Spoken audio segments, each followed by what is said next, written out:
एक ऐसा मंदिर जहां देवों के देव महादेव के अलावा कोई भी राजा उनकी नगरी में रात नहीं गुजार सकता। एक ऐसा मंदिर जहां भगवान शिव स्वयं प्रकट होकर दैत्य का वध किया था। आइए हम बात करते हैं उज्जैन के उस महाकाल की जो भगवान शिव के 12 ज्योतिर्लिंगों में से एक है।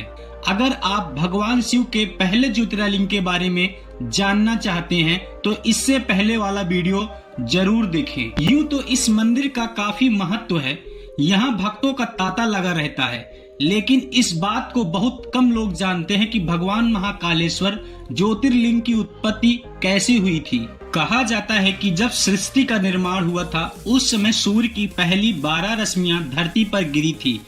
उनमें से उज्जैन महाकालेश्वर ज्योतिर्लिंग भी सूर्य की पहली 12 रश्मियों में से ही निर्मित हुआ था। तब से बाबा महाकालेश्वर की पूजन उज्जैन में ही होती है। उज्जैन की पूरी भूमि को ऊसर भूमि भी कहा जाता है, यानी शमशान की भूमि। भगवान महाकाल का मुख दक्षिण की ओर है। कहते हैं जब जब धरती पर पाप बढ़ा है तब तब भगवान शिव पापों का सर्वनाश करने के लिए किसी न किसी रूप में अवतार जरूर लिए हैं। आज की इस वीडियो में हम उज्जैन के महाकाल के बारे में बताने वाले हैं।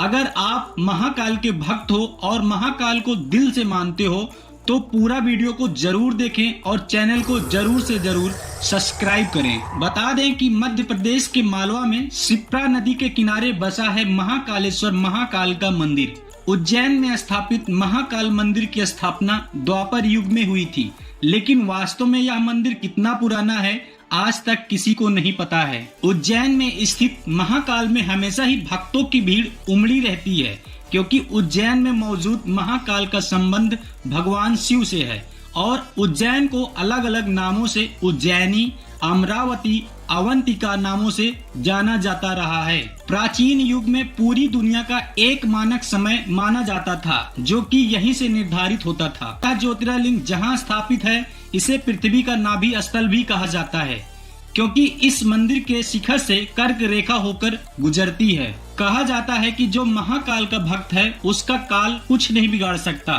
भगवान शिव पूरी पृथ्वी पर अलग अलग स्थानों पर अनेक ज्योतिर्लिंगों के रूप में विराजमान हैं। तो बने रहिए वीडियो में। अब हम आपको बताते हैं भगवान शिव यहाँ पर महाकाल के रूप में क्यों प्रकट हुए थे। महाकालेश्वर की नगरी में एक बहुत ही ज्ञानी शिव भक्त ब्राह्मण रहता था। इसका नाम वेद प्रिय था। उनके 4 आज्ञाकारी पुत्र थे। यह भगवान शिव के बहुत ही बड़े भक्त थे। वह हर रोज पार्थिव शिवलिंग बनाकर विधि पूर्वक पूजा किया करता था। रत्नमाल पर्वत पर एक दूषण नाम का राक्षस रहता था, जिसको ब्रह्मा से वरदान प्राप्त था। वह वरदान के अहंकार में धार्मिक व्यक्तियों को परेशान करता था। उसने उज्जैन के ब्राह्मण पर आक्रमण करने का विचार बना लिया।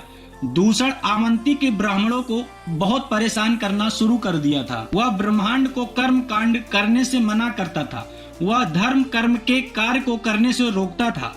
सारे ब्राह्मण उससे परेशान होकर भगवान शिव से अपनी रक्षा के लिए प्रार्थना करने लगे थे। ब्राह्मणों के विनय पर भगवान शिव ब्राह्मणों के रक्षा के लिए साक्षात महाकाल के रूप में प्रकट हुए। भगवान शिव ने अपनी शक्ति से दूषण को भस्म कर दिया था। भक्तों ने भगवान शिव से वहीं स्थापित होने की प्रार्थना की तो भगवान शिव वहीं पर ज्योतिर्लिंग के रूप में विराजमान हो गए। इसी वजह से इस जगह का नाम महाकालेश्वर पड़ गया, जिसे आप महाकालेश्वर ज्योतिर्लिंग के नाम से जानते हैं। दोस्तों, अब हम आपको बताते हैं क्यों किसी राजा को उज्जैन में ठहरने की इजाजत नहीं है। आपको बता दें कि बाबा महाकाल सृष्टि की उत्पत्ति के साथ स्वयं प्रकट हुए थे।